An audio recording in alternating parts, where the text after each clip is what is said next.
Good evening and welcome back to Hove at St. Peter's. I'm Father Alexander, and welcome to our next step along the journey that we're taking, our walking tour through the Bible. I just want to look at the last bit of chapter 19 of the book of Genesis. After the destruction of Sodom and Gomorrah, we have a little sort of coda, what happened next to Lot? And this is verses 30 to 38 of chapter 19. It's probably one of the worst stories in the whole Old Testament. It's so horrific that I feel that one can't not let it pass without comment. So if you just have you might like to just pause the video and just read those 8 verses. Okay, so what's going on in these verses? Well, first of all, something very bad. Lot's daughters, remember their mother is now dead, she's turned into a pillar of salt, not that they comment on that. Lot's daughters settle, they live in a cave, Lot and his 2 daughters, and the elder said to the younger, our father's an old man, and there's no one here to marry us in the normal way of the world. What are we going to do? Well, she comes up with a really bad idea. Come on, let's get our father drunk. I'll sleep with him, and then the next night you can sleep with him. And so they do that. They get Lot drunk. One goes in and sleeps with him, and then the next night the second one does the same. Now, it's clear that this is a very bad thing to do because Lot is drunk, and the idea is that if he was sober, he wouldn't have done this ever in 1,000 years. The second thing is, of course, he does it twice. So he's drunk, but he's so insensible, so completely drunk, he has no memory of what he's done. Now, that does actually happen. Some people can get completely plastered and they have no memory whatsoever of what has happened the night before. And that's what we're supposed to believe in the case of Lot. So twice he does this. And then, of course, both of Lot's daughters become pregnant by their father on these even though they only sleep with him once, so that's very lucky for both of them. And the younger, the first one gives birth to a son called Moab, and the second one gives birth to a son called Ben-Ami, and so one is the ancestress of the Moabites, one is the ancestress of the Ammonites. Now, the Moabites and the Ammonites are enemies of the Israelites. So what is this story about? Well, what the story really is about is that it's saying that they are kinsmen of the Israelites, but they are bad kinsmen of the Israelites because they're the product of a shameful and incestuous union. In other words, it's basically a way of saying all Ammonites are bastards, all Edom and all Moabites are bastards too. Sorry to put it like that, don't be offended, but that's basically what it's saying. It's a way, we often talk about racism today and what a bad thing racism is, but this is a really racist story.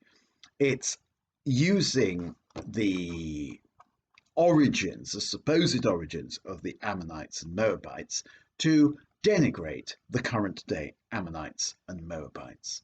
So when the Israelites went into battle against the Ammonites and Moabites, they could comfort themselves with this story that the people they were fighting were really second-class people, second-rate people. They really were the scum of the earth. Well, it's very odd that this should have got into the Bible. Well, it got into the Bible as yet another just so story. It's really explaining where the Ammonites come from, where the Moabites come from, but it's also explaining why the Israelites do not like the Ammonites, why the Israelites do not like the Moabites, because of their foul origins. Well, I think this is a bit of a problem for us. Let's be absolutely honest about this. It is a bit of a problem for us because it demonizes two complete races in the Middle East, the Ammonites and the Moabites. Don't forget, the Ammonites are still with us. Yes, that's correct. Amman is their home. It's the Jordanians. So the Ammonites come up again and again in the war, the wars of King Saul and the wars of King David, the Moabites as well. In fact, we have the King David himself had Moabitish blood in him. The Moabites are, strangers who live on the wrong side of the Jordan. Anyway, it's very anti-Christian nationalism. This sort of rather nasty nationalism is very anti-Christian.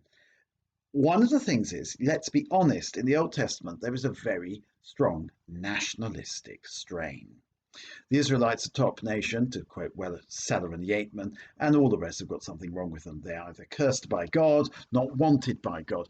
Of course, to the Ammonites and the Moabites, you can add the Ishmaelites. We've already had, I haven't commented on it, the story of the origin of the Ishmaelites. They're born of the slave girl, Hagar. They're born of Abraham's concubine. They're basically the illegitimate offspring of Abraham.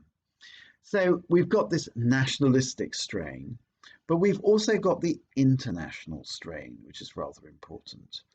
The way that Abraham welcomes in the three angels, the way that Abraham pleads for Sodom and Gomorrah, even though they're not his kin, and so on.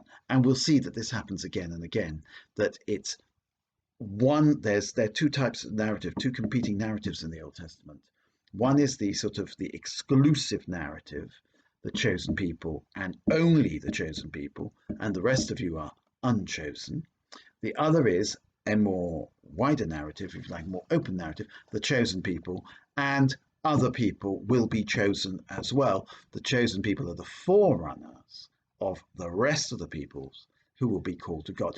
Don't forget, Abraham is told time and again, all nations will bless themselves in you. In other words, Abraham's a blessing, not just for the Jews, but also for the rest of us. And it's true, isn't it? We are blessed, those of us who are not Jewish, by in the fact that we are the seed of Abraham thanks to his faith. We follow Abraham, even though we're not related to Abraham. Well, it's an interesting one, isn't it? So I just thought I'd look at that story because it's a very shocking story, and you might not be familiar with it. It's never read in church, and I think we all can see why it's never read in church. All the very best. Bye.